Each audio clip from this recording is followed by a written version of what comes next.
Dans son équation budgétaire, le gouvernement navigue entre deux caps.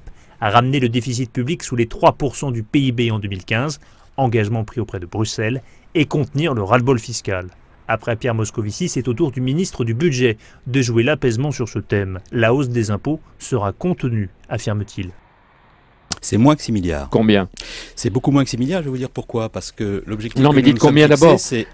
Ça sera rendu public à l'occasion de la loi de finances. Non, c'est important. Notre objectif, c'est d'aller vers la stabilisation de la pression fiscale avec 1 an d'avance.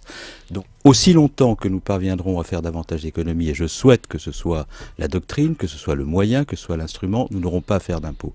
Chaque économie supplémentaire, ce sont des impôts en moins pour les Français. Le ministre du Budget confirme que l'effort portera essentiellement sur la réduction de la dépense publique. 14 milliards d'économies prévues l'an prochain. Ce seuil, lui, ne bouge pas.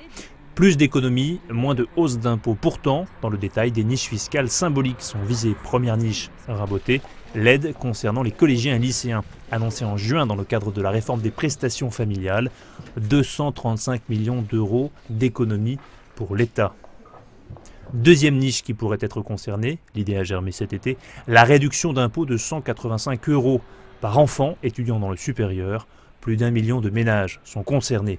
Le rabotage de ces deux niches fiscales rapporterait 445 millions d'euros à l'État, au risque d'être perçu par certains comme un nouveau coup de canif dans la politique familiale, après la baisse du plafond du quotient familial acté en juin par le chef de l'État.